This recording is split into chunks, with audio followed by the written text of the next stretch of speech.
Y a-t-il des questions? Ou si depuis 2 jours, on est en train de suivre des choses. Peut-être vous avez suivi des choses qui sont bizarres. Peut-être des choses sont lourdes.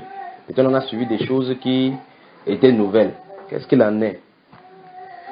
Quelle journée? Regardez comment le Seigneur a béni cette journée-ci. Une journée vraiment ensoleillée, pas vrai? Donc nous lui disons merci pour cela parce que toutes les créatures sont soumises à sa loi. Toute la création. Amen. Donc nous rendons grâce encore à Dieu pour ce matin-ci. Merci d'être venu encore nombreux aujourd'hui parce que, une fois de plus, ce n'est pas un homme. Il ne s'agit pas d'un héritage familial. Il ne s'agit pas d'une entreprise dont on veut le but. Les êtres humains se concertent pour accomplir un but, c'est-à-dire que avoir des gains derrière. Il s'agit de l'église de Dieu, Seigneur Jésus-Christ. Et nous avons vu ici que c'est lui qui bâtit son église. Donc, c'est l'église du Seigneur. C'est lui qui bâtit. En route, comme le frère a dit là-bas, il a choisi Actes chapitre 9, il a dit Saul, lève-toi en dans la ville. Saul ne savait même pas ce qui s'est passé avec lui. Mais le constructeur de l'église, l'auteur de l'église, celui pour qui l'église est, a choisi la personne qu'il devait envoyer. Il a commencé à dire exactement comment il fallait faire. Donc souvenons-nous que c'est l'œuvre du Seigneur. Alors si c'est l'œuvre du Seigneur, il faut que chacun remarque comment cette maison-ci est bâtie.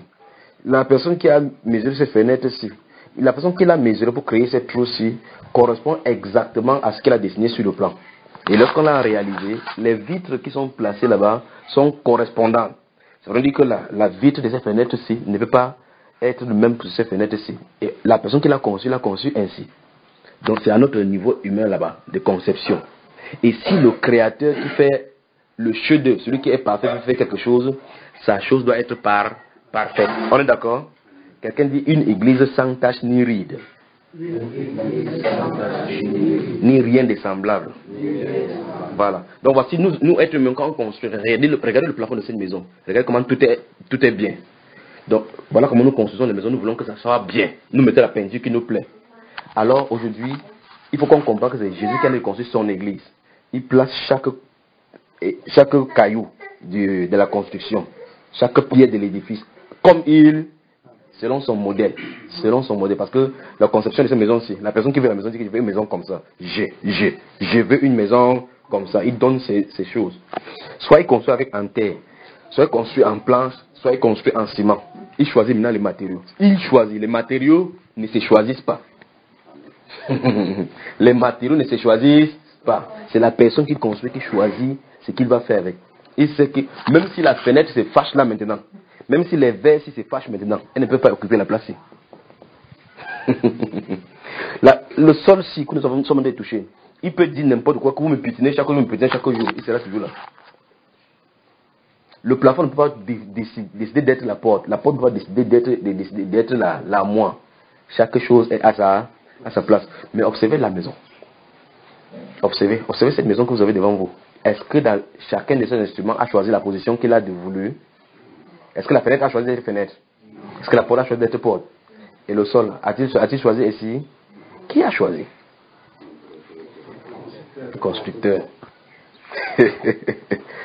Et la Bible déclare dans 1 Corinthiens chapitre 12 verset 18, et Dieu a placé chaque membre dans le corps comme il a voulu. Dieu a placé. Pas Dieu va placer. Je veux que vous voyez encore la différence maintenant. Et Dieu a mis, si vous voulez, dans 1 Corinthiens chapitre 12 verset 10. Pendant que je ne parlais, vérifiez là maintenant. Le temps que le décor se plante. Donc, frères et sœurs de Touboro, que le Seigneur vous bénisse. Les prémices et l'église du Seigneur ici. Vous que Dieu va utiliser. Donc, je crois qu'à la fin de notre séjour ici, si le Seigneur permet, à la fin d'ici, j'aimerais rencontrer les dirigeants. Quand je parle de dirigeants, ça veut dire que ceux qui sont appelés au ministère et servis, pour que je vous dise exactement quelle est la position de Dieu, ce que Dieu attend de chacun de nous. Vous me comprenez, n'est-ce pas? Donc, j'ai dit quel livre déjà? 1 Corinthiens au chapitre 12. Où est ta Bible à toi? Non, mais comment vous asseyez comme ça? Mais hier. Attends, c'est toi qui as porté la Bible blanche ici. Il a porté la Bible, il reste comme ça, il dit que cite la Bible, on connaît quand tu cites, je sais. Mon cher frère. Et donc, donne-lui la Bible. Il faut qu'on donne la Bible à ses frères. Il y a une Bible.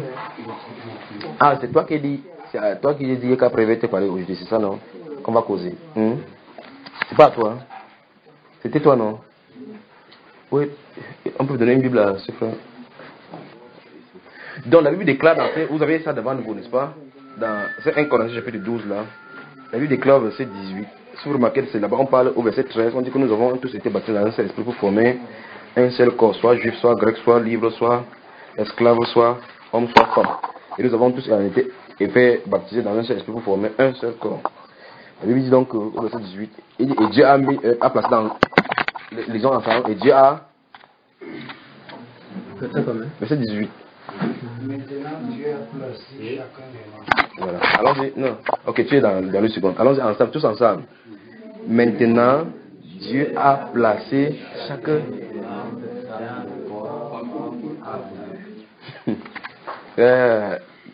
En fait, avant qu'on ne parle, avant qu'on entre là-dedans, je vais dire quelque chose qui vous semblera peut-être bizarre. Souvenons de ceci. Mais écoutez très bien. Même s'il arrive que, vous savez, quand si vous avez des sentiments, les cheveux bougent comme ça là, on se calme, nous seulement et poser des questions pour que je puisse entrer dans les détails. La Bible nous informe ici que Dieu a mis. Maintenant Dieu a mis. Donc il a dit c'est une action passée, pas vrai? On n'a pas dit que Dieu va mettre. Je vais dire quelque chose avant de commencer. On dit Dieu a mis.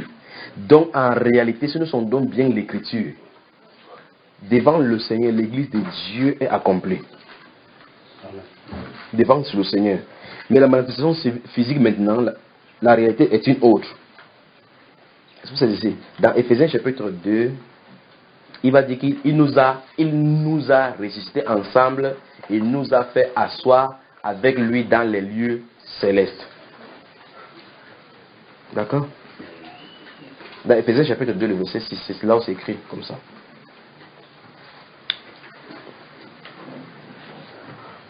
Pourquoi Ishan a dit tout ceci? C'est pour que vous compreniez l'implication. Deux choses doivent être comprises maintenant. Avec cette petite... J'ai dit Éphésiens chapitre 2, le verset 6. Je crois que c'est là que j'ai cité. Il dit, au sortir d'ici, vous remarquez que j'ai mis cette chose ici, j'ai mis l'autre ici, et j'ai renversé ça, n'est-ce pas? On va prendre l'enseignement à partir de là. Donc, il dit, Éphésiens chapitre 2, le verset 6, il dit quoi? Il nous a ressuscités ensemble et il nous a fait asseoir ensemble dans les lieux célestes en Jésus-Christ. C'est terrible. Les temps des verbes là-bas sont utilisés dans le passé. On a dit là-bas qu'il nous a ressuscités ensemble. Même pas de marcher sur la terre, on dit comment ressusciter. On m'a ressuscité. Donc en réalité, pour qu'on puisse ressusciter, on ne ressuscite pas quelqu'un qui est vivant. On ressuscite qui? Un mort. Christ était-il mort? Je suis mort avec lui. Est-ce qu'il est resté dans la tombe? Est-il ressuscité? Je suis ressuscité avec lui. Est-il resté sur la terre? Où est-ce qu'il est allé? Il est allé avec moi. Ça, spirituellement, les œuvres de Dieu sont accomplies. Mais maintenant, sur la terre, te voici encore avec moi. Nous voici ensemble. Parce que remarquez bien, on dit qu'il nous a ressuscités. Quand tu lis ça, c'est ça, non? Il nous a ressuscités, pas qu'il va nous ressusciter. Je sens de vouloir dire quelque chose. Donc, j'ai donné deux passages. 1 Corinthiens 12, 18 et Éphésiens 2, 6. Dans 1 Corinthiens 12, il dit que et Dieu a mis, il a placé. Donc, est-ce qu'on a dit Dieu va placer? Ça veut dire que personne ne sera plus jamais dans l'église du Seigneur. Les membres sont déjà dans le corps. Alors maintenant, le moment arrive pour chaque membre. Il les manifeste. Le moment arrive, il les manifeste. Je ne sais pas si vous comprenez. J'ai dit donc qu'il y a deux implications. L'implication première, c'est ceci. C'est que si le jour où Dieu ressuscitait Jésus, tu n'étais pas en lui, tu ne seras jamais. Vous comprenez ce que je suis en train de dire? Ok, j'espère que vous saisissez. Le jour, quand Christ allait à la croix, quand il pleurait, si toi et moi qui nous regardons ici maintenant, ce n'est pas seulement nous ici, c'est dans le monde entier. Le problème, c'est dans le monde entier, dans toutes les époques. Si le jour où Christ était à la croix, quand on le tapait, on met le clou dans ses mains, il dit si ce jour-là, tu ne criais pas avec lui, ce n'est pas possible que tu viennes dans l'église du Seigneur. Parce que pendant qu'il criait là, l'église se trouvait en lui. Et chaque membre du corps se trouvait en lui. Quand il est ressuscité, il est parti avec eux dans les lieux célestes. Donc, tout est effectivement accompli. C'est spirituellement. Maintenant, physiquement, chaque membre va venir. Je vais qu'on comprenne, je vais donner l'exemple dans le jardin d'Éden pour que vous saisissiez. Est-ce que vous comprenez? Parce que ce qui s'est passé, souvenez-vous de ce qu'on a vu ici hier. Si quelque chose est, c'est que ça a déjà été. Et Dieu amène toute chose en existe. Suivez doucement. Qui connaît la personne qu'on appelle Adam? Vous avez entendu parler d'Adam? Tu as entendu parler d'Adam? Qui est Adam? Adam est le premier homme que Dieu a créé. Amen. Le premier homme que... Si les parents ne te lèvent pas, d'accord? Reste assis. Tu es un prince de Dieu. C'est pas ça? Tu es le fils du roi de roi. Donc maintenant, Adam, c'est le premier homme que Dieu a créé. Vous avez lu l'histoire de la création, non? Maintenant, Adam est dans le jardin, il marche. Pendant qu'il allait marcher, dites-moi où sa femme se trouve. Papa, dis-moi, sa femme se trouvait où? Sa femme se trouvait dans ses côtes. Dans ses côtes. Voilà. Ha, on peut applaudir pour papa, non? Alors, voilà. Voilà. Alors, pendant qu'Adam marchait dans le jardin comme ça, il cherchait sa femme. Que ouais. La femme qu'il devait épouser se retrouvait à l'intérieur de son corps. Est-ce que c'est? Quand il a eu besoin de femmes, Dieu n'a pas pris une autre terre quelque part comme ça. Venez que voici ça. Il a fait encore. Il a failli le faire tomber dans le sommeil. Et le sommeil, c'est un symbole de la mort. Le sommeil, qui s'endorme. Vous savez, quand il s'est endormi, Dieu a fait la chose. Sorti ça de lui. Il a ouvert les yeux, elle était là. Vous comprenez? Celui-ci tourne le visage comme ça. C'est moi pas moi qui dis, c'est la Bible qui dit. La Bible déclare que l'Éternel fit tomber un profond sommeil sur Adam. Il prit une partie de ses côtes et il a formé la femme à partir de ça. C'est pas ça? Et la Bible déclare dans le livre de Romains que le premier Adam est terrestre, le second Adam. Quand on dit le second Adam est céleste, on parle de qui ici? Donc Jésus-Christ, le second Adam, est l'image du premier Adam. Est-ce que vous comprenez? Maintenant, on va regarder ce que c'est Adam-ci a fait, comment Dieu a fait avec lui. On va voir que c'est la même chose que c'est Adam-ci aussi a été fait. L'église du Seigneur Jésus-Christ, qu'on appelle l'épouse. Vous savez qu'on parle de l'épouse. L'épouse du Seigneur Jésus-Christ a été manifestée de la même façon comme la première épouse. Quand Adam marchait sur la terre, son épouse se trouvait en elle. Quand Jésus-Christ marchait sur la terre ici, l'église, chaque membre du corps, depuis le jour qu'il est parti au ciel là, jusqu'à ce que quand il va revenir, tous ceux qui sont sauvés étaient à l'intérieur de lui. Ok, peut-être si tu ne comprends pas, je vais citer l'écriture que l'apôtre Paul a dit par exemple dans Galates chapitre 2, le verset 20. Il dit: j'ai été crucifié avec Christ. Et si je vis maintenant, je ne vis plus par moi-même. D'accord? Je vis dans la chair, je ne vis plus par la chair, je vis dans la foi au Fils qui m'a aimé et qui s'est lui-même livré pour moi. Vous comprenez, bien aimé? Il dit dans Galates chapitre 2, le verset 20, il dit: j'ai été. C'est quelqu'un de passé, un être humain qui en est parlé là. Et cet être humain, il était sur la route de Damas pour aller persécuter l'église. C'est là où la voix a dit: Saul, pourquoi me persécutes-tu? Plus tard, cet être humain vient réaliser qu'il a été crucifié. Comment? Est-ce que le jour que Jésus était sur la terre, il marchait là, il était là en Galilée, il était sur la croix là. Est-ce qu'on a parlé de Paul quelque part? Mais Paul, plusieurs années plus tard, vient dire que j'ai été crucifié. C'est ce qu'il écrit dans ce Galates chapitre 2, verset 20. Il dit: j'ai été crucifié. Il n'a pas dit qu'au côté. Donc, ne dites pas qu'un des bandits a été Paul. Ils étaient seulement 3 là-bas.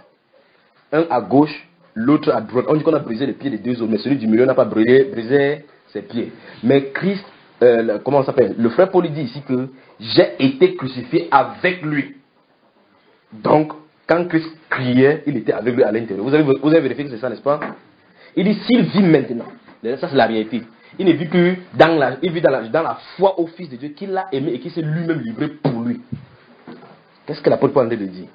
Quand il était en route, il allait persécuter les chrétiens. Il ne savait pas qu'il n'était pas dans la bonne voie. Mais Dieu avait réalisé une œuvre dans sa vie sans qu'il ne soit au courant. Mais à un moment donné, quand il s'est révélé, il a été au courant de ce qui s'est passé. Comme par exemple, l'autre jour, j'ai dit ici par rapport, je ne sais pas si c'est ici que j'ai parlé, par rapport à l'héritage. Un père a un héritage peut-être de 75 millions qu'il a laissé en banque pour son enfant. L'enfant est là. L'enfant peut aller sortir chez le voisin, dit que pardon, je veux un peu de prune. Il voit un enfant en route, il demande un peu le sucre, il demande un peu de tapuka, l'enfant. Pourtant, il a un héritage de 75 millions, mais il n'est pas conscient. Si vous comprenez. Un de ces jours, il devient administrateur. On lui dit que, en fait, tu as un héritage de 75 millions. Elle va dire que, mais 75 millions, avant que depuis il souffre comme ça. Lorsque l'enfant se rend compte qu'il a un héritage de 75 millions, est-ce que c'est à cet instant qu'il a les 75 millions? Les 75 millions ont toujours été là, mais il n'était pas seulement conscient. Quand tu dis, oh, c'est Jésus qui m'a sauvé, est-ce qu'il te sauve maintenant? Est-ce que Jésus, à l'instant où tu réalises que tu es sauvé, c'est à cet instant qu'il te sauve? Vous comprenez la question? C'est-à-dire que, initialement, je suis païen. Maintenant, je me rends compte que je suis sauvé. Est-ce que Christ est allé à la croix à l'instant où tu as cru? C'est quand il est parti quand? Donc, il s'en dit que tu étais sauvé depuis, mais tu n'étais pas conscient. Tu entres seulement dans la manifestation. Je ne sais pas comment tu comprends. Ok, donc il dit donc que quand il a sauvé l'église, je veux qu'on comprenne bien le temps du verbe, il a placé chaque membre dans le corps, comme il a voulu. Donc, toute chose, c'est selon son conseil, c'est selon sa volonté, selon son dessein. Alors, maintenant, quand il dit qu'il a placé chaque membre, ça suppose donc que, pour qu'il puisse prendre un membre pour placer, il les connaît distinctement. On est d'accord? Ça veut dire qu'on ne devient pas pasteur. On ne devient pas apôtre. On ne devient pas ceci.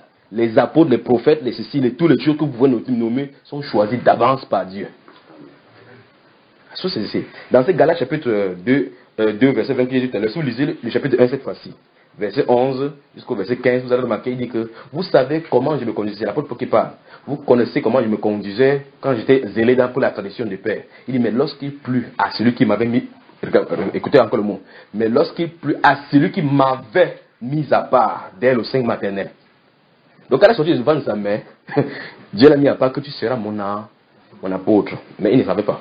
Il a grandi, aller chez les pharisiens, aller faire les choses jusqu'à ce qu'en dernier lieu, il voulait aller tuer les gens de ces dieux-là. C'est là où on l'a appelé justement que, ok, en réalité, c'est pas pour ça qu'il t'appelait. Voici maintenant la chose que je t'avais mise à part. D'accord, mes frères? Alors, voici les deux choses. Si dans le corps, on ne t'avait pas mis, tu ne peux pas entrer. Voici l'autre chose. Si on t'avait mis dans le corps, tu ne peux pas sortir. Vous saisissez? Peut-être. Où est la personne qui joue le rôle de corps? Non, viens ici avec ça. Viens avec ton corps, mon frère. Je crois qu'avec le corps physique, puisque dans 1 Corinthiens 12, on a parlé de corps physique là-bas, pour typifier le corps spirituel du Seigneur, n'est-ce pas? Voici le corps de notre frère ici. Nous avons vu hier que la tête est le plus élevée. Elle est à la position la plus élevée de tout le corps, n'est-ce pas? Dites-moi, on appelle ceci quoi? Oula, on appelle ceci quoi? La main. Ok, si ça c'est la main, l'autre ici c'est quoi? Hein? Le pied. Est-ce que le pied a décidé d'être pied? Est-ce que le pied a décidé d'être pied dans ce corps? Non. La main a-t-elle décidé d'être main? Qui l'a placée? Dis à ton voisin, Dieu a placé la main à la position qu'il a voulu. Dieu a placé le pied à la position qu'il a voulu. Dieu a placé le pied à la position qu'il a voulu. Je vais partir doucement, frère, pour qu'on puisse comprendre l'œuvre du Seigneur et que personne n'interfère dans l'œuvre du Seigneur. Alors on touche ce qu'on appelle la souveraineté du Seigneur. Et là, il y a la frappe. Quand il frappe, il ne rate pas sa cible. Voici la main. Vous avez déjà vu quelque part où on forme quelqu'un pour qu'il sache utiliser ceci? Vous avez vu quelque part une école pour former quelqu'un pour qu'il sache utiliser ceci? Quand il est sorti du ventre de sa mère, si tu mets le verre là-bas, il ne fait pas comme ça là. Vous savez ça? Hein? Il dit bien, quand il sort du ventre de sa mère, il voit le verre. Regarde, il ne fait pas comme ça pour regarder par ici. Il fait comme ça. Celui-ci a sa fonction. Cette partie-ci connaît directement que pour regarder. C'est comme ça qu'il faut faire. C'est encore lui appris. Attendez, frère. Vous essayez? Permettez-moi d'aller vraiment jusqu'au bout parce que je sens de vouloir construire quelque chose. Alors, je suis ici. Je ne fais pas comme ça. Avant de dire que ça ne marche pas. Avant de dire que ça ne marche pas. Quand celui-ci regarde, l'information est communiquée. La personne qui est là-bas, une autre chose, vous appelez les nerfs. L'information plus nerveux. On communique l'information à celui-ci que c'est toi, c'est ton nerf, c'est ton ministère. Quand il prend comme ça, supposons que c'est comme ça. Il va aller doucement, mais là que mes frères comprennent. Quand il voit, il fait comme ça. Qui allait prendre? La main. La main ne fait pas comme ça, que vous ne donnez pas ici. Parce que c'est automatique. C'est même pas celui qui boit. Pour que ça puisse entrer le corps. Il ne fait pas comme ça. Est-ce que vous me saisissez? Quelqu'un dit que Dieu a placé chaque membre dans le corps comme il a voulu. J'espère que vous allez me comprendre. Ok, maintenant. Alors, observez bien pour que vous compreniez ce que ça veut dire. Voici un corps qui est debout. Voilà l'eau qui est là-bas. Alors, jusqu'ici. Ce corps-ci a besoin qu'on l'alimente par un liquide qu'on appelle l'eau. Donc, il a soif. Quand il a soif, ce n'est pas la bouche qui a soif. On est d'accord? Ce n'est pas le nez qui a soif. Ce n'est pas la main qui a soif. Ce n'est pas le pied qui a soif. Même pas le ventre. Ce n'est pas le ventre qui a soif. Dites-moi ce qui a soif ici, frère. Dites-moi. Il y a les enseignants ici, il y a les docteurs ici au milieu de nous. Dites-moi, quand il y a la soif ici dedans, qui a soif? Qui? Tout son corps. Vous avez compris, n'est-ce pas? Tout le corps a besoin de cette eau-ci. Comme tout le corps a besoin de cette eau-ci, alors, tout le ministère, chaque membre doit concourir pour qu'on résolve le problème. C'est pas ça, hein? Alors, pour que ça satisfait le corps, ça doit entrer ici dedans. On est d'accord? C'est ici que ça doit entrer. Mais celui-ci n'a pas la capacité, il faut ça, que ça entre. Il n'a pas la capacité.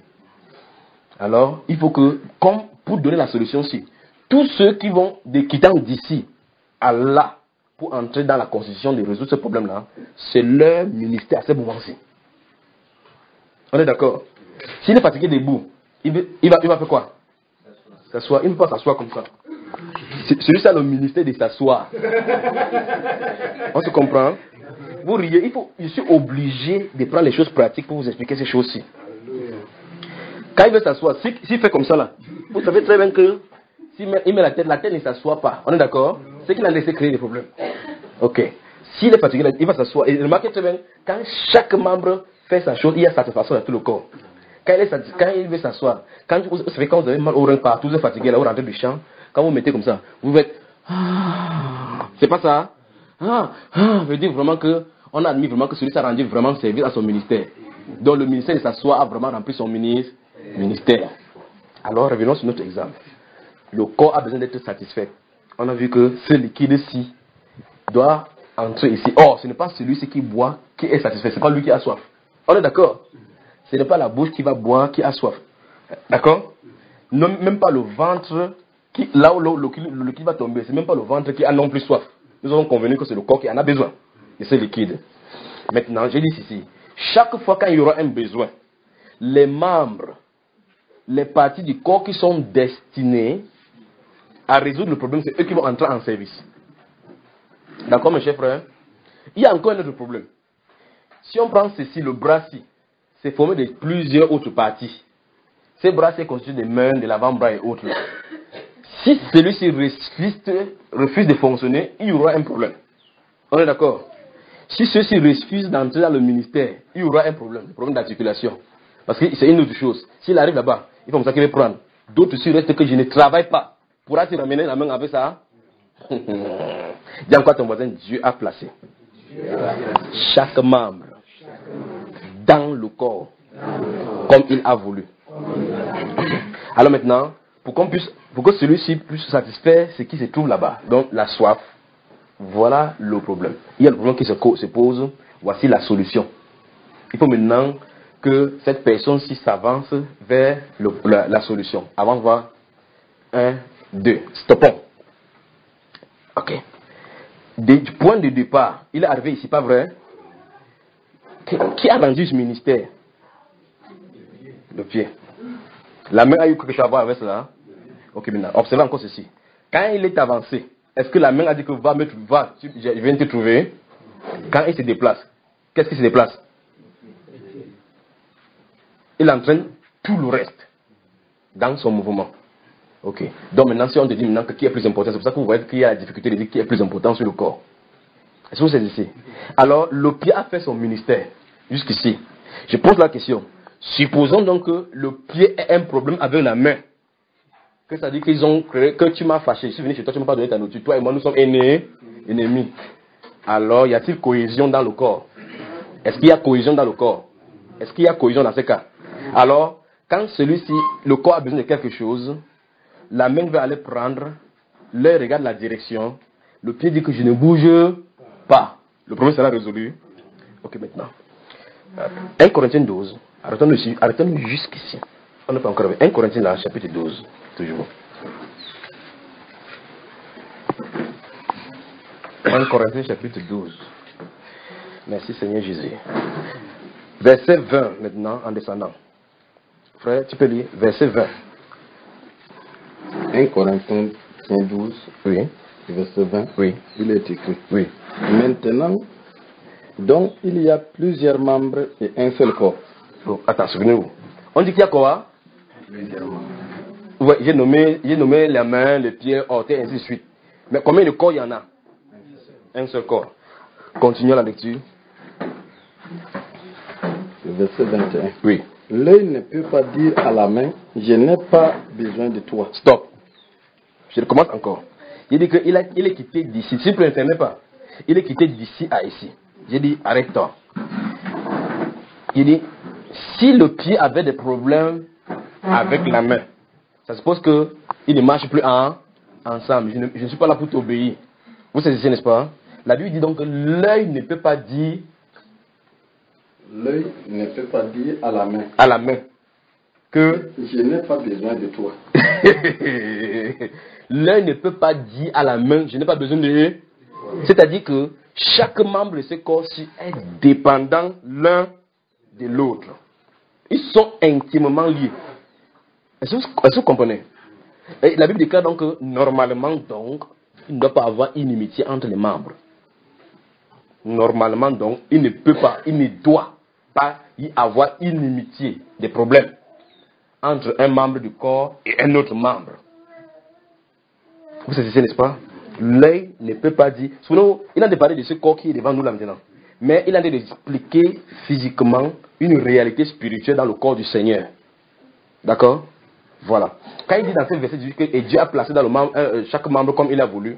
Vous regardez si vous voyez la même chose, vous vous tournez dans le corps de Christ, c'est la même chose. Donc le corps humain est une prophétie même de l'église du Seigneur.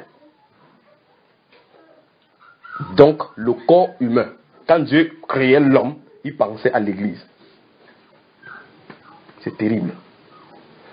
Alors, l'un ne peut pas dire à la main, je n'ai pas besoin de toi. Je vais vous dire pourquoi le Saint-Esprit a utilisé les deux là. Vous allez au champ souvent. L'insecte est entré dans votre œil subitement, un insecte qui fait du mal. Vous avez là roulé, peut-être rouler sur la moto, un insecte entre dans ton œil, bam, ça fait mal. Ok. Si ça se passe comme ça, si l'œil et la main avaient des problèmes, ça va se réconcilier là-bas. Est-ce que vous me saisissez? Tu as de marcher comme ça, tu as de partir quelque part. Un insecte entre dans ton œil. Le premier réflexe c'est quoi? Non, attendez. Le premier réflexe c'est quoi? Qui enlève? Alléluia. Je recommence ici. Le Saint-Esprit dit, l'œil ne peut pas dire à la main, je n'ai pas besoin de. Si l'insecte entre chez lui, il va savoir qu'il a besoin de la main. C'est automatique. C'est pour ça qu'il dit que si l'insecte entre dans l'œil, pape, le problème que la main avait, ça s'arrête là. Alléluia.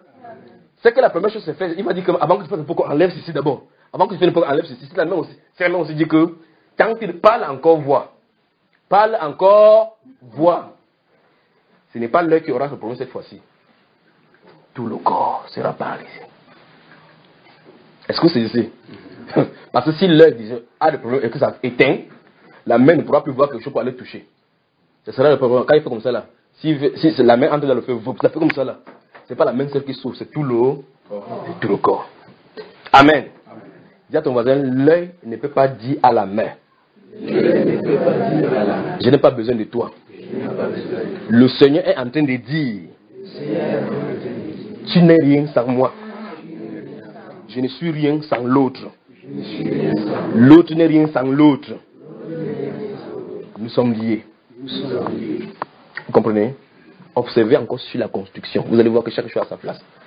Si la porte dit à la maison qu'il n'y a pas besoin de toi, s'il n'y a pas de porte, vous passerez où pour entrer ici? Vous savez, les parpaings sont mis. Et remarquez même quand vous mettez les parpaings, il y a quelque chose qui les solidifie pour maintenir un autre parpaing. Le parpaing ne peut pas dire comme je suis ici à l'angle, c'est marqué sur toute la maison. Le parpaing seul n'est pas toute la mer. C'est l'ensemble de parpaings, ciment, fenêtres, portes, tout ceci, tôle, qui forment ce qu'on appelle là. Et chacune des choses a sa place. Vous savez, n'est-ce pas? Ainsi en est-il du corps de... Il y a une conséquence pour ce que j'en ai dit, parce que j'ai dit qu'après je vais voir les dirigeants, je vais leur parler exactement pour qu'on comprenne ce que Dieu est en train de faire et ce que Dieu veut faire avec chacun de nous. C'est pour ça que comme vous sortez des dénominations et pour ceux qui vont encore sortir, on ne comprend pas que l'Église, c'est une responsabilité l'un envers l'autre. On ne comprend pas ça. On croit que l'Église, c'est que je m'en vais à l'Église, je m'assois, le pasteur finit de faire, on se tourne ici, le chorus chante, on finit. Ma responsabilité, c'est que je sors mon argent, après une chance, je mets. Après, je rentre chez moi. On croit que c'est ça, servir Dieu. C'est pas ça. Dis à ton voisin, tu as un rôle. Dieu s'attend à ce que tu joues ce rôle-là.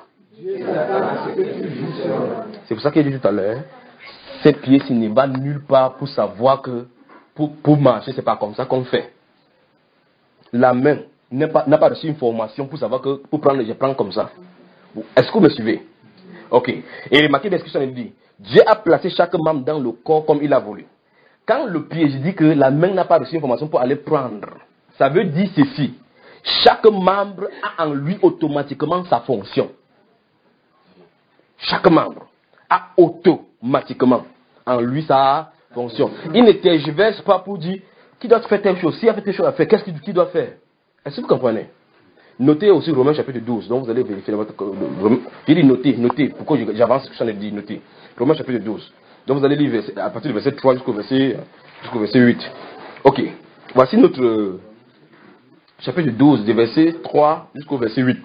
Ok, voici notre exemple que nous avons devant nous ici là maintenant. Il a avancé jusqu'ici. Le Saint-Esprit commence à nous parler de la réconciliation, des problèmes ici qui pourraient être dans les membres. Que l'œil ne peut pas dire à la main que je n'ai pas besoin de toi. Et on a vu clairement avec un exemple que si un insecte dans son œil, la première chose à faire c'est la réconciliation. C'est-à-dire que si on se rend compte qu'on a un problème entre un chrétien et moi, il faut que ça soit résolu. Est-ce que vous saisissez? Voilà pourquoi la Bible déclare rechercher la paix et la sanctification sans laquelle nul ne verra le Seigneur. Il faut qu'il y ait la cohésion parfaite entre chacun des membres. Il faut que l'amour fraternel soit tellement serré.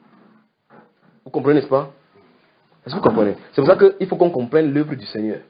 Alors, dans cette marche-ci dont j'ai dit, il a quitté d'ici à ici. Si ici en route, le pied a des problèmes avec la main, pourront-ils encore aller ensemble?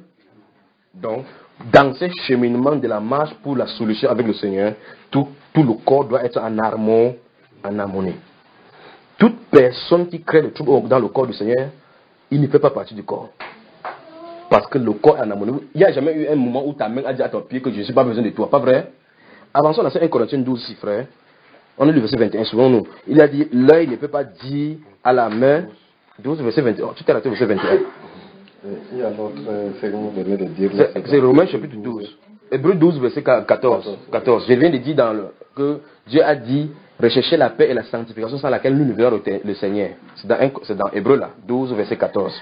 J'ai dit, prenons Romains chapitre 12, verset 3 à 8. On va y revenir, vous pouvez lire plus tard, mais restons dans 1 Corinthiens 12 maintenant. Le verset 21, tu es là où tu étais. Il a dit dans ce verset 21, et l'œil ne peut pas dire au corps. Remarquez bien la façon que le Saint-Esprit met encore. Relais encore, frère, pour qu'on soit sûr que c'est exactement cela. L'œil ne peut pas dire à la main. Stop. Quand on dit ne peut pas, c'est une impossibilité. C'est une impossibilité. Donc la possibilité qu'il y ait problème n'existe pas. La possibilité qu'il y ait problème n'existe pas.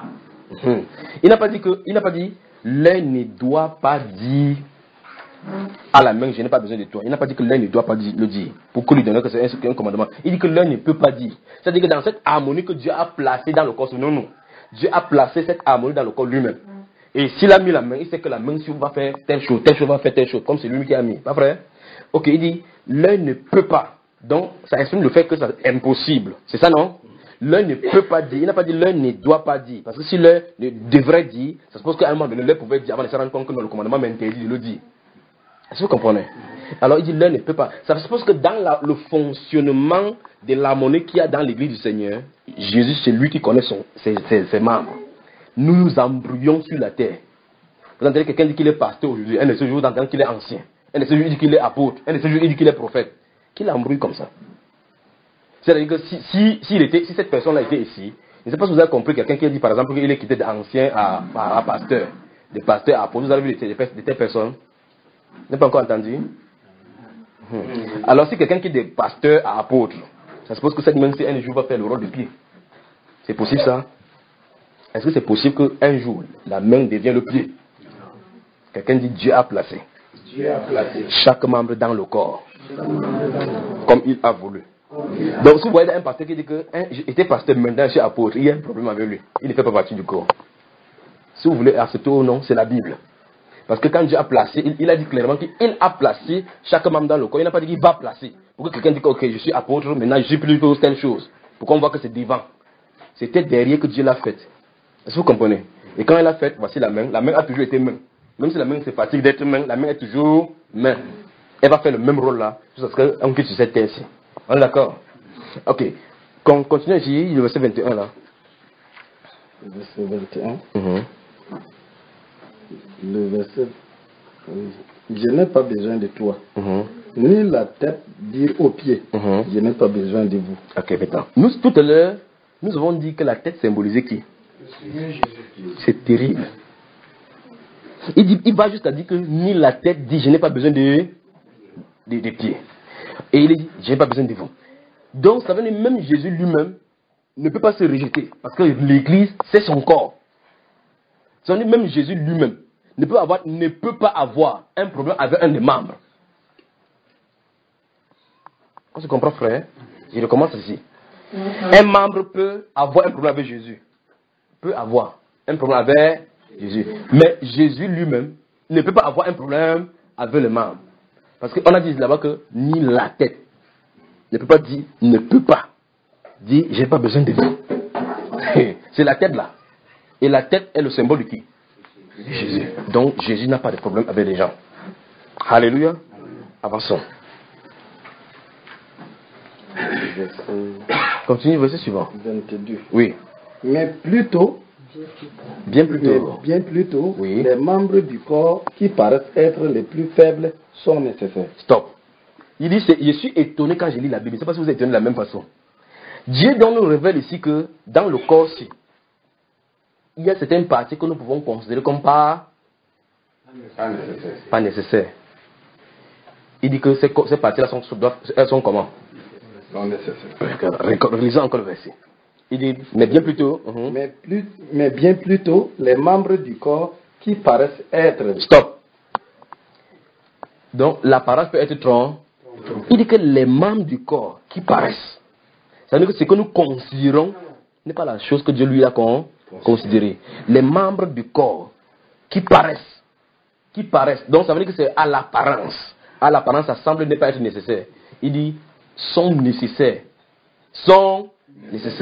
Quand vous regardez votre corps, observez les femmes qui travaillent à la cuisine. Observez seulement votre petit doigt-ci, le dernier doigt, et observez seulement le petit ongle là. Vous ne voyez pas le rôle de l'ongle, vous pouvez voir que c'est négligeable. Mais attends, travaillez le poisson, travaillez au champ, et qu'un morceau de bois entre sur cet ongle-ci, tu vas voir comment le corps va souffrir. Il y a un seul morceau de bois entre sous vos ongles. Ou bien quand vous lavez les habits seulement les habits. Votre peau ici, ça se soulève un peu, pas vrai? Quand vous lavez les habits comme ça, la peau qui est au-dessus des ongles ici, il y a souvent ça se lève comme ça. Ça commence à vous déranger. Juste à ce que vous coupez cette partie de peau. Pas vrai? C'est une petite chose comme ça enlevée. Et tant que tu n'enlèves pas, toi-même tu n'es pas tranquille. Est-ce que vous comprenez? Or, quand c'est enlevé ici, c'est une autre personne qui va venir lui porter secours. C'est une personne d'autre un autre membre qui va venir porter secours pour résoudre ce qui a causé problème dans tout le corps. On est d'accord, n'est-ce pas?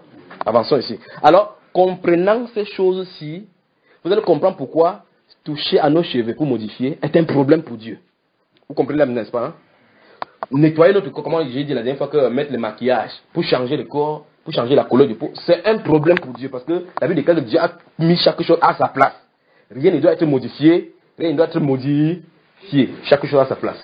Imaginez quelqu'un, celui-ci va à l'hôpital et dit au docteur que, docteur, ma main s'y m'énerve, place-le au niveau du pied. Il dit, comment il va marcher? C'est-à-dire qu'une main est en bas, un pied comme ça. C'est comme ça qu'il sera. C'est pas un zombie. C'est pas un zombie, ça, mon cher. Ou bien vous voyez quelqu'un comme ça, là, il voit ici, là, l'œil en train de pousser au niveau de l'oreille, l'oreille au niveau des yeux. Vous voyez quelqu'un marcher comme ça, vous n'allez pas fuir.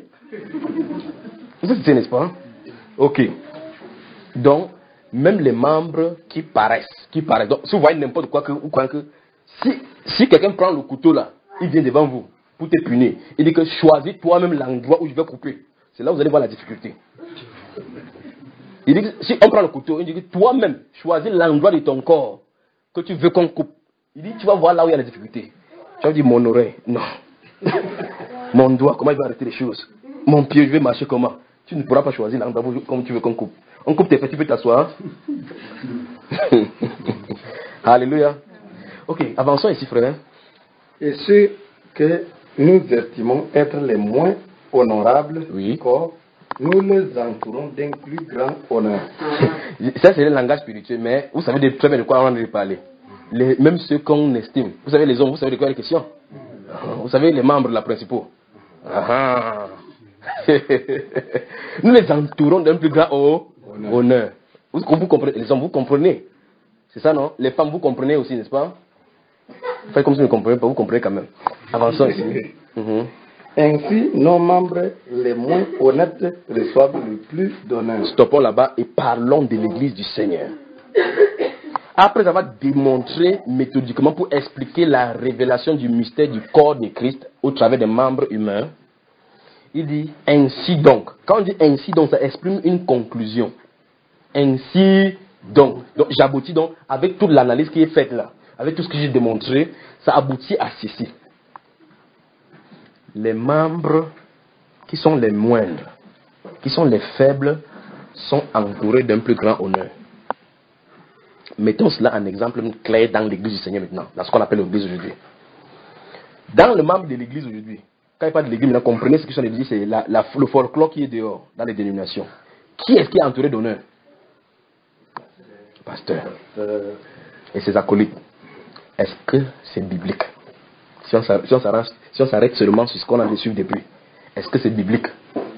Ça veut dire que normalement dans l'église, c'est quelqu'un qui est faible dans l'assemblée que tous les membres doivent courir vers lui pour entourer. C'est ce que la Bible est en train de nous enseigner là. Celui qui est faible, celui qui ne parvient pas à avancer dans la foi, celui qui ne parvient pas à comprendre les Écritures, celui qui a des difficultés à lire la Bible, quand il parle la Bible, il fait c'est lui qu'il faut qu'on cible pour entourer. C'est cette personne qu'il faut qu'on cible pour entourer. Mais dans ce qu'on appelle église aujourd'hui, on ne l'entoure pas de soins. On entoure son porte-monnaie de soins. C'est son porte-monnaie qui est intéressant. On dit par exemple au frère, qu'est-ce que tu fais? Il dit que je travaille quelque part là-bas. Tu touches combien par mois? Sache que tu dois payer ta dîme. Mais on ne pose pas la question, est-ce que tu es en règle avec Dieu? Combien de fois lis-tu la Bible? Où en es-tu avec le péché dans ta vie?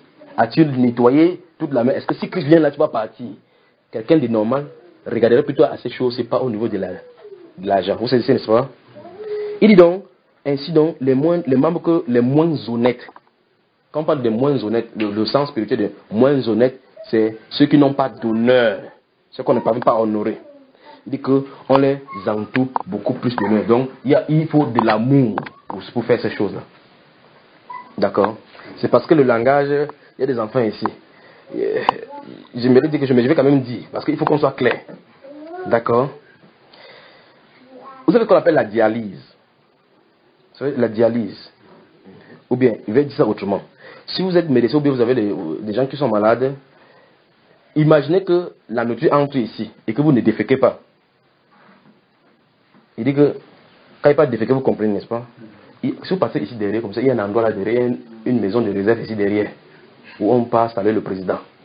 Vous comprenez ce qu'ils sont de dire, n'est-ce pas? Cet endroit-là, ça sert aussi.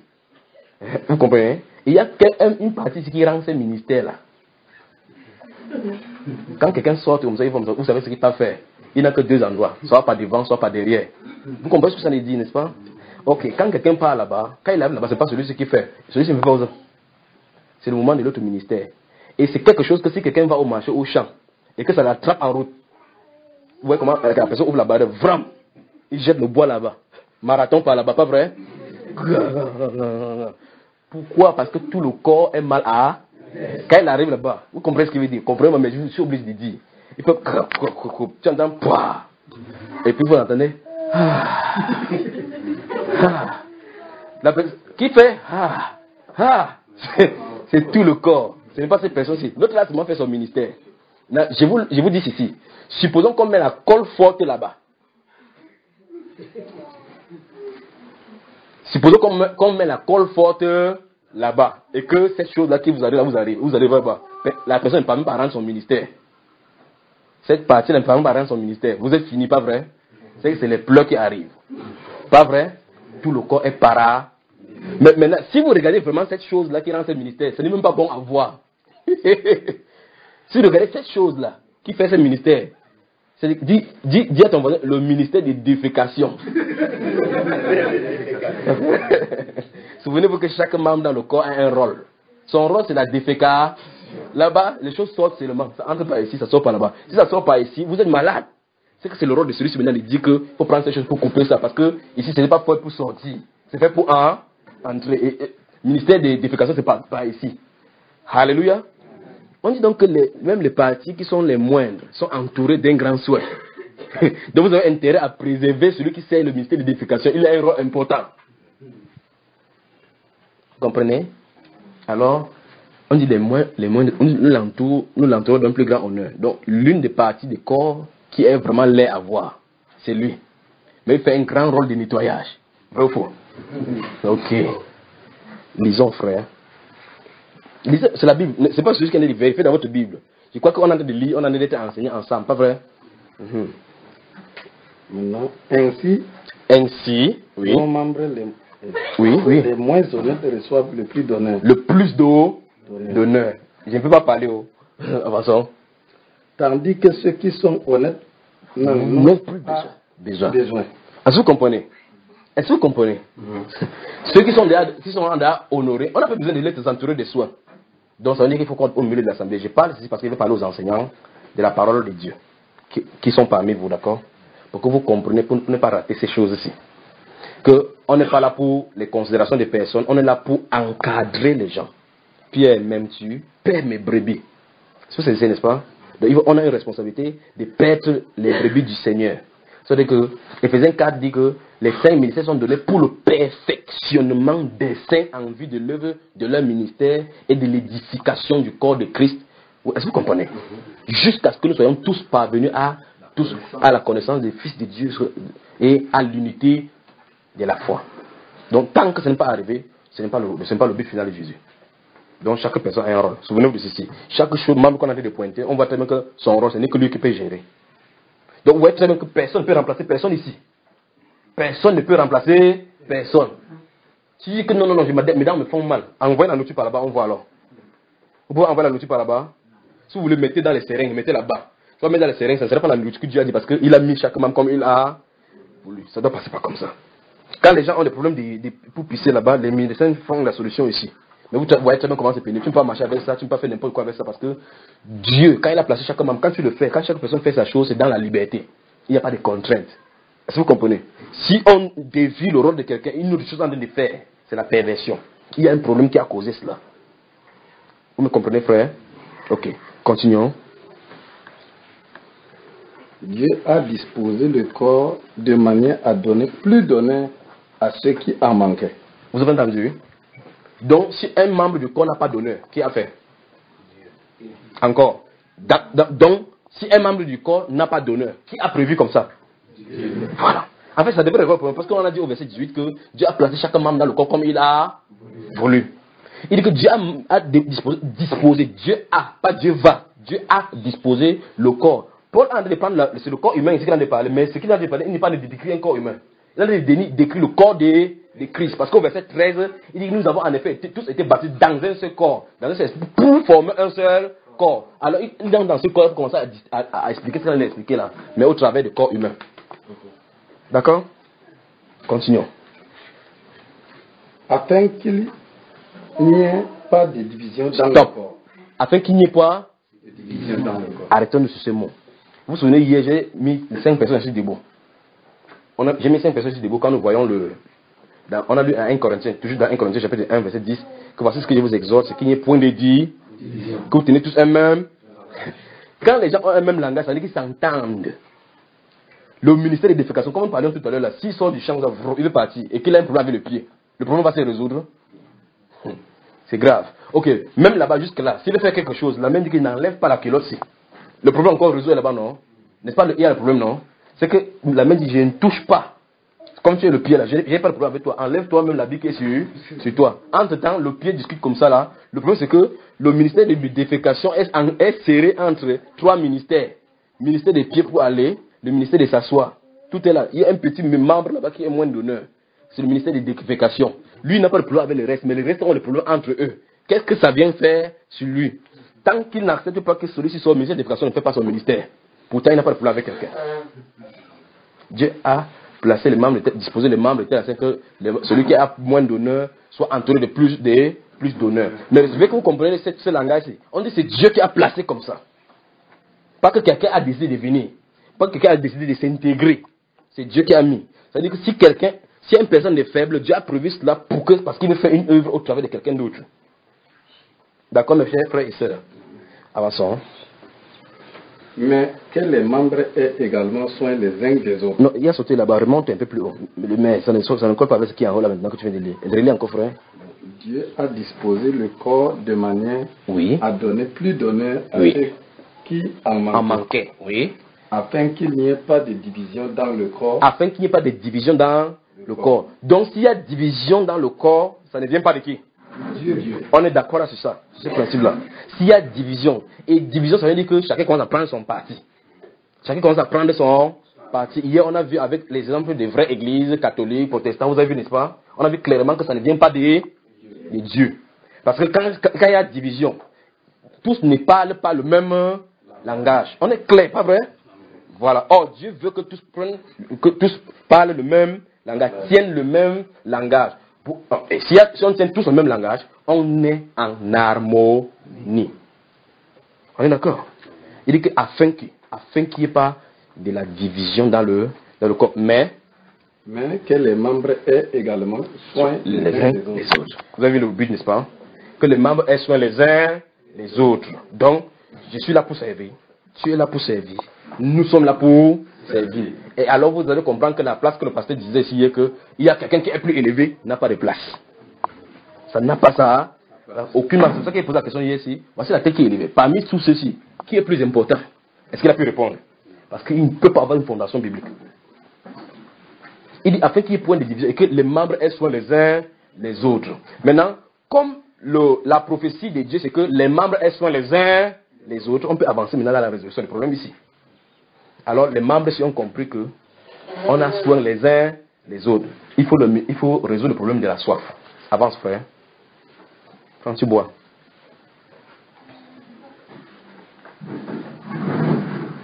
Le frère avait vraiment soif, pas vrai? Le frère avait vraiment soif. Est-ce que le problème est résolu? Est-ce que son problème est résolu, n'est-ce pas? Alors chaque membre, ils ont soin les uns les autres.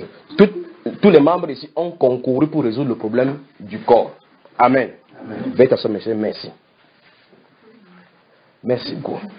Merci aussi, frère. Alors, le corps de Christ n'est pas un empire familial. Le corps de Christ n'est pas une entreprise. Le corps de Christ n'est pas quelque chose qui peut débattre avec l'État. Quel que soit l'État, que ce soit l'État de New York, le grand président du monde, Barack Obama ou quiconque. Personne ne peut décider quoi que ce soit par rapport à l'église du Seigneur. Comprenant donc tout ce qu'on a mis ici. Vous avez compris ça? Un être humain sur la terre-ci, il n'y a aucun être humain qui peut décider quoi que ce soit par rapport et concernant l'église du Seigneur. Alors je vous pose une question. Quelqu'un dit, je vais créer mon église. Il dit, mon église s'appelle Apostolic Faith. pour qu'il commence à fonctionner, il va vers un président de la République. Il dit, s'il te plaît, la loi de ton pays dit qu'il faut qu'il crée mon église, j'ai fait comme ça. Donne-moi l'autorisation. Il dit que voici les conditions, okay. J'ai fait la condition, il me donne l'autorisation. Donc j'attends, s'il dit que c'est l'église Seigneur, j'attends l'autorisation d'un individu pour fonctionner. Est-ce que vous comprenez même la chose? Est-ce que je dois prendre l'autorisation de quelqu'un, si je suis membre du corps de Christ, pour fonctionner? Alors ça serait que le frère qui est ici, qui veut résoudre le problème, dit qu'il faut que le pied attende l'autorisation pour qu'on donne un coup d'envoi que va prendre, pour qu'il va prendre. Est-ce que c'est ça? Jésus-Christ, puisque pour que chaque membre puisse fonctionner, la tour de contrôle c'est ici. On est d'accord? La tour de contrôle de l'église c'est qui? Jésus-Christ. Dis à ton voisin, ce n'est pas le président de la République. Ce n'est pas la loi d'un pays. C'est la tête qui communique. Vous avez saisi, n'est-ce pas? Ok, maintenant, il communique une information au corps. Quand il a communiqué l'information, chaque membre, il se met en mouvement ensemble. Le pied sait exactement qu'il doit avancer. Quand il arrive là-bas, quand ça arrive, le pied, à l'exception il est arrivé, le pied s'arrête automatiquement. Il n'arrive pas au niveau de la solution, comment continuer. Avec la main, il dit que non, attends. Tu continues, mais c'est pas comme ça. Tout est en harmonie. Est-ce que vous comprenez? Tout est en harmonie. Oui, mon frère. Oui. L'église du Seigneur est-elle physique, spirituelle ou les deux? Voilà, bonne question. Alors, on avance maintenant. Je rends vraiment grâce à Dieu pour cette question. Alors, c'était nécessaire donc que le premier jour ici, on définisse ce que c'est que l'église. Tu étais le premier jour, non? Qu'on a défini l'église. Voilà. L'église du Seigneur Jésus. J'ai dit, Dieu avait deux armées. Il y a la phase visible et la phase invisible. Et si tu avais bien compris, c'est ce que j'ai commencé à dire ici. Qu'il nous a ressuscités. Alors, pourtant, nous sommes physiquement là. Donc, c'est automatique. C'est les deux. On se comprend, n'est-ce pas? Donc, il y a la partie visible et la partie invisible. L'église est manifestée sur la terre par des êtres humains.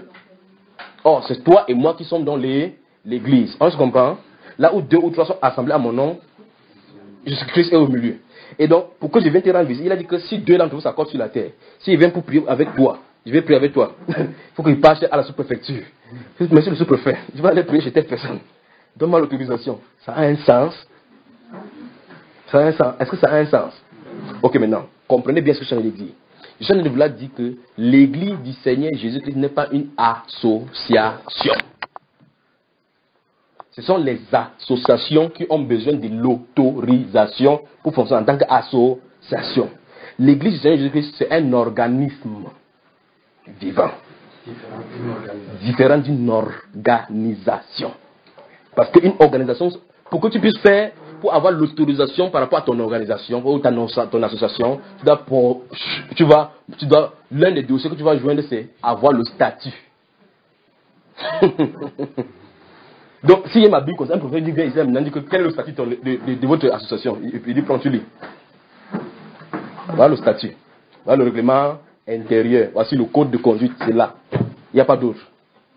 Alors, pour que quelqu'un d'autre va donc avoir l'autorisation, on lui demande le statut, il rentre dedans, il s'assoit. Il dit que viens, tu es membre du bureau.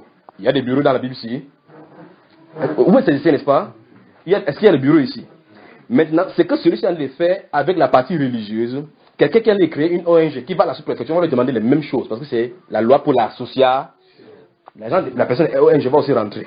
Je vais mettre aussi ses bureaux. Dire le bureau est éligible pour 5 ans, renouvelable. Ou elle, n'est-ce pas? Commencer à mettre les membres. Voici les conditions, voici le but. C'est un but non lucratif. Et l'ONG fonctionne comme ça. Et les religieux fonctionnent comme ça. Mais observe, les ONG ont le droit parce que c'est terrestre de faire comme ça. C'est leur réglementation. Or, l'église du Seigneur Jésus-Christ n'est pas réglementée par des choses humaines. C'est en haut que c'est réglé. Et comme c'est réglé en haut, la seule façon que Dieu parle pour régulariser la chose, c'est surtout dans la Bible. Les dénominations n'ont pas leur place dans l'église du Seigneur. C'est là ça qu'il veut dire. Les dénominations n'existent pas pour Dieu. Est-ce que vous comprenez? Ok. J'espère que vous avez saisi les choses. Peut-être vous bougez la tête comme ça, comme le lézard sur le soleil, comme ça là. Vous ne comprenez pas ce que ça veut dire. Ce qu'il veut dire, c'est que Dieu veut faire quelque chose comme il a toujours fait. Et souvenez-vous, quand Jésus est venu comme ça, hier on a vu cela, les pharisiens étaient ici. Il est venu, il a pipé les gens qui devaient piper des dents. Souvenez-vous de cela. Il a pipé les gens qui devaient piper des dents. Les autres sont sortis dedans, ils l'ont rejoint. Les autres sont sortis dedans, ils l'ont rejoint. Les groupes ont continué. Avec conduit qui? Les aveugles. Donc Dieu parle comme ça pour retirer les gens qui sont dedans. Ne pensez pas que ça ne dit que oh non, il faut qu'on ferme tout ça. Ce sera bête, on ne peut pas fermer. Vous savez, n'est-ce pas? Ok, donc, les Sadducéens n'ont pas fermé quand même Jésus lui-même était là. Les pharisiens n'ont pas fermé quand même Jésus lui-même était là. Après cela, le plus grand de ces histoires, c'est que Jésus sauve un pharisien qui était l'un des chevronnés. Il va rencontrer maintenant les pharisiens. Il vous dit, frère, je dis, il parle de l'apôtre Paul. On dit qu'il était avancé dans le judaïsme plus que les gens de son âge. Assidu, régularisé. Il vient de parler qu'en réalité, on était dans l'ignorance. Est-ce qu'ils l'ont compris? Voilà. C'est-à-dire qu'ils étaient enfermés dans un système. Vous comprenez, mes chers frères? Est-ce que vous comprenez? C'est tout simplement une petite exhortation pour dire, il faut qu'on comprenne ce que c'est que l'église du Seigneur, le fonctionnement, qui est le commandant, et comprendre surtout ceci. Chaque membre a sa place. Chaque membre qui est placé à l'intérieur a automatiquement une fonction. D'accord? A automatiquement une fonction. Lisons maintenant, pour finir, avant qu'on prenne les questions là, il ne faut pas. Romains 12, que j'ai donné tout à l'heure. Donc lisons d'abord ça et puis on prend la chose. Romains au chapitre 12 maintenant, frère. Je vous ai donné le verset tout à l'heure, n'est-ce pas? Lisons. Romains le chapitre 12.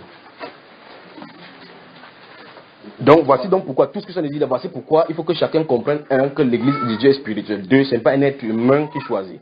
Trois, nous on ne décide pas d'entrer là-dedans. 4, c'est Jésus qui lui-même choisit ses membres. 5, chaque membre a une place. 6, chaque membre qui a une place a une fonction. 7, les fonctions doivent aller ensemble. 8, il ne peut pas avoir de division. 9, il ne doit pas avoir de problème. 10, c'est Christ qui coordonne toutes choses. Chapitre 12, verset 3 déjà. 3 au verset. Donc nous sommes dans Romains chapitre 12. On va lire les versets 3 jusqu'au verset 8. D'accord? Il est écrit: par la grâce qui m'a été donnée, Oui. je dis à chacun de vous de n'avoir. Il s'adresse à qui? L'apôtre Paul dit qu'il s'adresse à qui? C'est quand même curieux. Il veut que chacun ait la Bible devant soi. D'accord? Regardez le verset.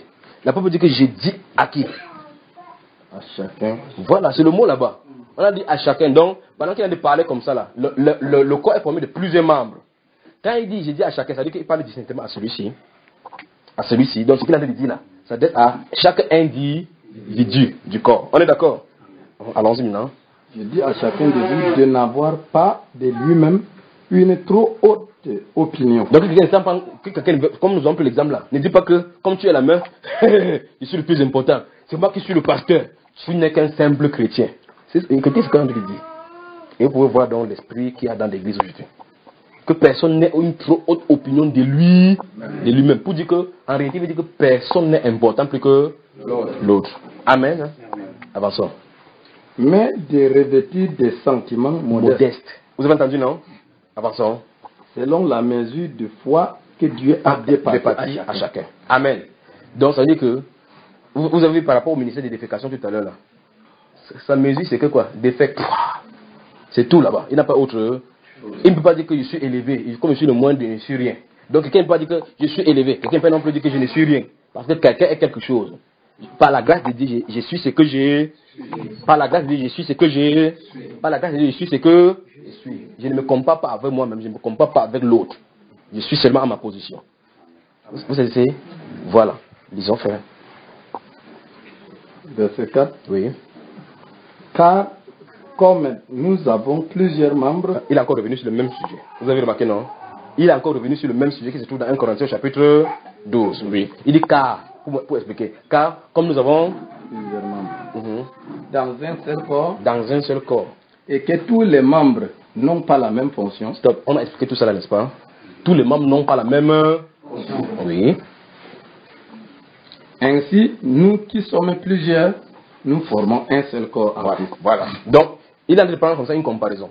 Il a parlé de corps humain comme j'ai parlé. Il dit ainsi, quand tu regardes le corps, comme le corps est comme ça, un seul corps, mais à plusieurs membres, et que chaque membre n'a pas de fonction, ainsi.